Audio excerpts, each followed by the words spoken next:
Doctor Shyama Prasad Mukherjee यानी civil hospital में आज से ओपीडी की सेवाएं दुरुस्त कर दी गई हैं। आज से ओपीडी की सेवाएं शुरू कर दी गई हैं क्योंकि कोरोना की वजह से ओपीडी की सेवाएं को अभी रोका गया था ताकि कोविड के नियमों का उल्लंघन ना हो। इसके साथ ही वैक्सीनेशन की प्रक्रिया में भी कोई दिक्कत ना आए। लेकिन आज से ओपीडी की प्रक्रियाएं शुरू हो जाएंगी और आज से लोग यहाँ पर आकर अपने आप को दिखा सकेंगे, अपना इलाज करा सकेंगे। इस वक्त हमारे पास अधिक जानकारी के लिए है सिविल हॉस्पिटल के डायरेक्टर डॉक्टर सुभाष चंद्र जी, जो हमें बताएंगे कि क्यों आज से ओपीडी जो जिस तरीके से शुरू हुई है इसमें किन किन नियमों का पालन किया जाएगा और किस तरीके से मरीजों को उच्चतम व्यवस्था दी जाएगी। आज से हमने ओपीडी खोली है। ओपीडी का सिस्टम बिल्कुल क्लियर है कि पर्चा बनेगा, पर्चा बनने के बाद वो यहाँ आएंगे। यहाँ पर मैं जहाँ खड़ा हूँ ये हमारा ओपीडी का ब्लॉक है जो कि गेट के एकदम सामने है और यहाँ पर हम मरीजों को रजिस्ट्रेशन करने के बाद यहाँ बुलाते हैं। इसका एडवांटेज ये है कि ये पेशेंट्स अंदर के पेशेंट से अलग हैं। अंदर क्योंकि हमारा वैक्सीनेशन चल रहा है और काफ़ी भीड़ उसमें होती है तो उनसे इस क्राउड को हम लोगों ने सेपरेट कर दिया है। दूसरा है कि मैं जहाँ खड़ा हूँ आप देख सकते हैं ये डेंटल डिपार्टमेंट है। डेंटल की डॉक्टर बैठी हुई हैं क्योंकि समय ऐसा है कि इस समय पेशेंट्स कम हो गए हैं।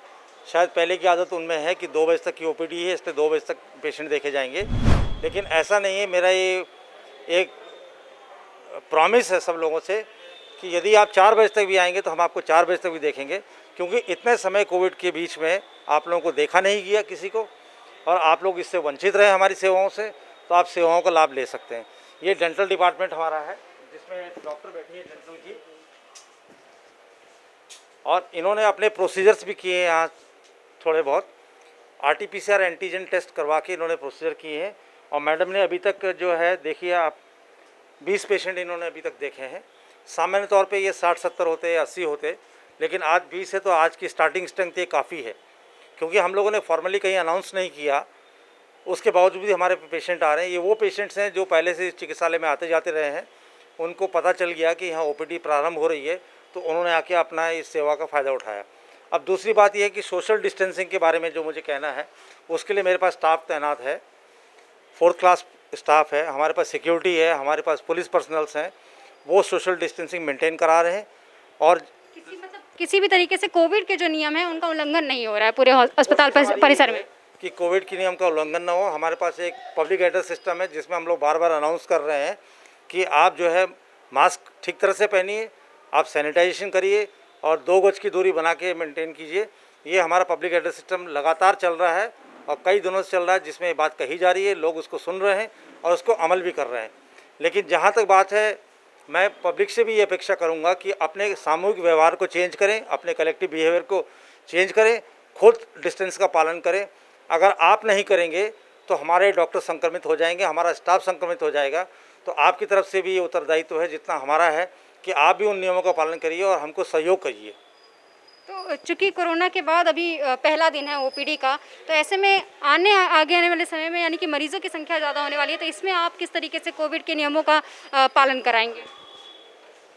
ये आपका बहुत अच्छा प्रश्न है।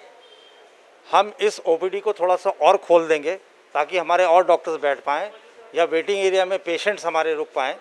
उन पेशेंट को हम लोग अभी लाइन बनवा रहे हैं। इसी ओपीडी में आप देख रहे हैं पीछे की तरफ गैलरी की तरफ काफ़ी स्पेस है, जिस स्पेस में एक लाइन से पेशेंट जाएंगे वहाँ से यू टर्न लेके वापस अपने डॉक्टर को दिखा के जाएंगे। तो इस तरह हमारे पास 2 लाइन क्रिएट हो जाएंगी। एक लाइन से अंदर एंटर करेंगे, दूसरी लाइन से अपने पेशेंट्स को दिखाएंगे, तो सोशल डिस्टेंसिंग के कुछ हद तक छोटी जगह में पालन हो जाएगा।